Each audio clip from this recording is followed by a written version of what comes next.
السلام علیکم ورحمۃ اللہ وبرکاتہ۔ میں ہوں انتسام ملک اور آپ دیکھ رہے ہیں اپنا پیارا سا YouTube channel I S world. پیارے دوستوں، آج کی اس ویڈیو میں ہم آپ کو غوث پاک کا ایک ایسا واقعہ سنانے والے ہیں، غوث پاک اور دجلہ کی طغیانی۔ دوستوں، بہت ہی پیارا واقعہ ہے، تو آپ لوگ اس واقعے کو پورا سن کر جائیں اور غوث پاک کے نام سے اس ویڈیو کو لائک کر کے تمام لوگوں میں شیئر بھی ضرور کر دیں اور چینل کو سبسکرائب کرنا بالکل بھی نہ بھولیں۔ ایک دفعہ دریائے دجلہ میں سیلاب آ گیا اور لوگ گھبرائے ہوئے حضور غوث اعظم رضی اللہ تعالیٰ عنہ کے پاس آئے اور آپ سے استغاثہ کرنے لگے اور مدد چاہنے لگے۔ حضور غوث اعظم رضی اللہ تعالیٰ عنہ نے اپنا عصائے مبارک یعنی کہ لاٹھی مبارک کو اٹھایا اور دریا کی طرف چل پڑے۔ دریا کے کنارے پر پہنچ کر آپ نے پانی کی اصل حد تک وہ عصا گاڑ دیا اور فرمایا، اے پانی بس یہیں تک۔ اتنا فرمانا تھا کہ پانی نے گھٹنا شروع کر دیا اور اس عصائے مبارک تک آ گیا۔ وحاجت الاسرار صفحہ نمبر 75۔ سبق: اللہ والوں کی حکومت دریاؤں پر بھی جاری رہتی ہے،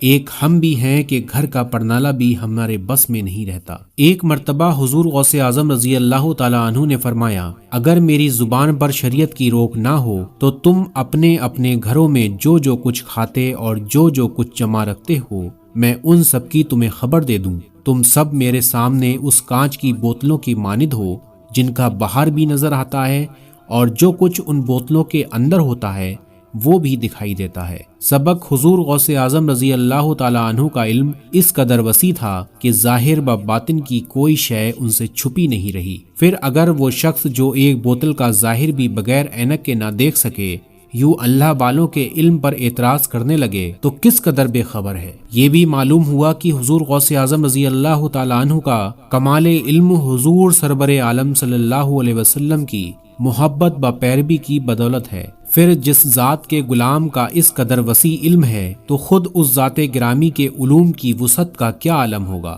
ایک مرتبہ حضور غوث اعظم رضی اللہ تعالیٰ عنہ واز فرما رہے تھے کہ اتنے میں اوپر ہوا میں ایک چیل اڑنے لگی اور چیخنے چلانے لگی اور بار بار ایک ہی جگہ پر چکر لگانے لگی۔ تو حضور غوث اعظم رضی اللہ تعالیٰ عنہ نے اوپر دیکھا اور فرمایا، اے ہوا اس چیل کا سر پکڑ لے۔ اتنا فرمایا تھا کہ وہ چیل تڑپتی ہوئی نیچے آ گری اور سر اس کا الگ جا گرا۔ پھر جب آپ واز فرما چکے تو اس مردہ چیل کے پاس تشریف لائے اور اس کا سر اور دھڑ پکڑ کر اکٹھا کیا اور فرمایا، بسم اللہ الرحمن الرحیم۔ اتنا فرمانا تھا کہ چیل زندہ ہو گئی اور ہوا میں اڑ گئی۔ اس واقعے کو سارے مجمع نے دیکھا۔ وحاجت الاسرار صفحہ نمبر 65۔ سبق: حضور غوث اعظم رضی اللہ تعالیٰ عنہ کو اللہ تعالیٰ نے یہ شان بخشی تھی کہ اللہ کے اذن و عطا سے زندوں کو مردہ اور مردوں کو زندہ فرما دیا کرتے تھے۔ حضور غوث اعظم رضی اللہ تعالیٰ عنہ کی پھوپھی ایک مرتبہ جیلان میں بارش نہ ہونے کی وجہ سے بڑی پریشان ہو گئی تھی۔ لوگوں نے بہت دعائیں کی مگر بارش نہ ہوئی۔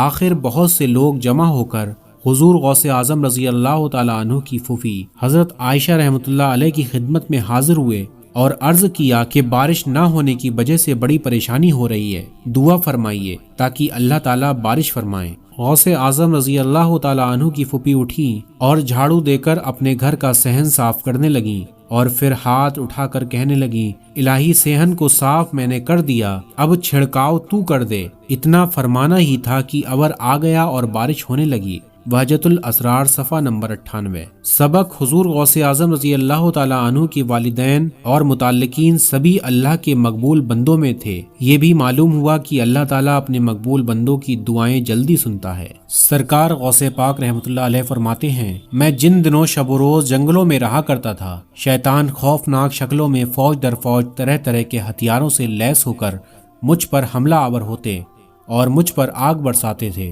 اور میں اللہ کی مدد سے ان کے پیچھے جب دوڑنا شروع کرتا تو وہ منتشر ہو کر وہاں سے بھاگ جاتے تھے۔ تو کبھی کوئی شیطان میرے پیچھے آ کر مجھے طرح طرح سے ڈراتا اور دھمکاتا تھا اور وہ شیطان یہ بھی کہتا تھا، یہاں سے چلے جاؤ۔ جب میں اس شیطان کو زوردار تماچا مار دیتا تو وہ شیطان وہاں سے بھاگنے لگتا، تو پھر میں جب پڑھنا شروع کرتا تو وہ شیطان جل جاتا تھا۔ حضور غوث اعظم فرماتے ہیں، ایک بار نہایت خوفناک صورت والا ایک شخص جس سے بدبو کے بھبکے اٹھ رہے تھے، تو وہ شخص آ کر میرے سامنے کھڑا ہو گیا اور کہنے لگا، میں ابلیس ہوں اور آپ کی خدمت کرنے کے لیے حاضر ہوا ہوں، کیونکہ آپ نے مجھے اور میرے چیلوں کو تھکا دیا ہے۔ میں نے کہا، ملعون دفع ہو۔ اس نے انکار کر دیا۔ اتنے میں غیب سے ایک ہاتھ نمودار ہوا جس نے اس کے سر پر ایسی زوردار ضرب لگائی کہ وہ شیطان زمین میں دھس گیا، مگر پھر اس نے اپنے ہاتھ میں آگ کا شعلہ لے کر مجھ پر حملہ کر دیا۔